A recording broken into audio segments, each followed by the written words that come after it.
ఓం శాంతి. ఓం శాంతి. ఓం శాంతి.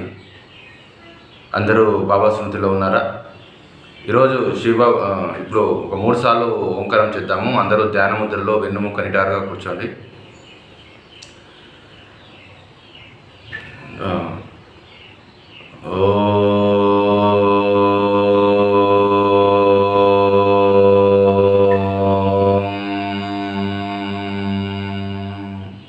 నేను అంటే నాతో పాటు మీరు కూడా అనండి.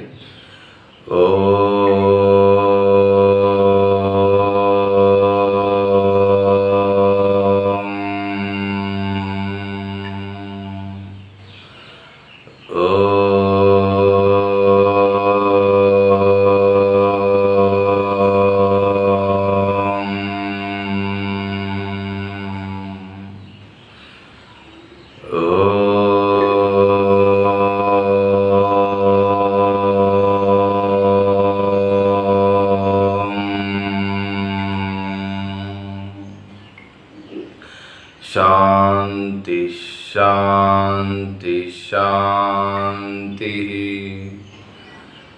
ఓం శాంతి.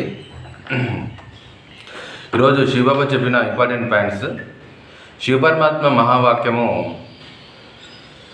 స్మృతి స్వరూపంగా అయితే సదాగానే నష్టమోహులుగా అవుతారు.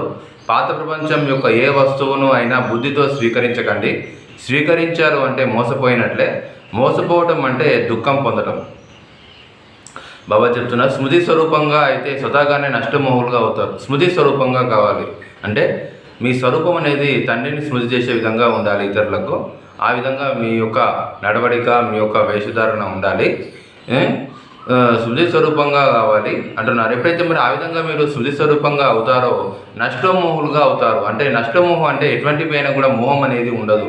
దేహము, దేహ సంబంధాలు, దేహ పదార్థాలు, వస్తు వైభవాలు దేనిపైన కూడా మనకు అటాచ్మెంట్ అనేది ఎక్కువగా ఉండకూడదు. పాత ప్రపంచం యొక్క ఏ వస్తువు యొక్క బుద్ధితో స్వీకరించకండి. పాత ప్రపంచం ఏదైతే ఉందో దాన్ని మనము బుద్ధితోని స్వీకరించకండి అంటున్నారు. అంటే ఎక్కువగా మనసు పెట్టుకోకండి. స్వీకరించారు అంటే మోసపోయినట్లే. మోసపోవటం అంటే దుఃఖం పొందడం. అంటే మన దృష్టి దేని మీద ఉండాలి? ఆత్మ యొక్క పరివర్తన మీద ధ్యాస ఉండాలి. రెండవ పాయింట్, శివపరమాత్మ మహావాక్యము నిశ్చయ బుద్ధికి గుర్తు విజయి. నిశ్చయ బుద్ధికి గుర్తు విజయి అన్నట్టు.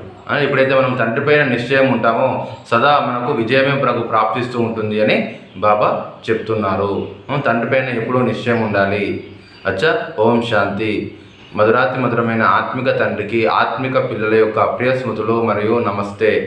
ఈరోజు సమానం వచ్చేసి నేను సదా విజయీ ఆత్మను. ఈ సమానాన్ని 20 సార్లు రాయాలి. మరియు రోజంతా ఈ సమానంలో ఉండాలి.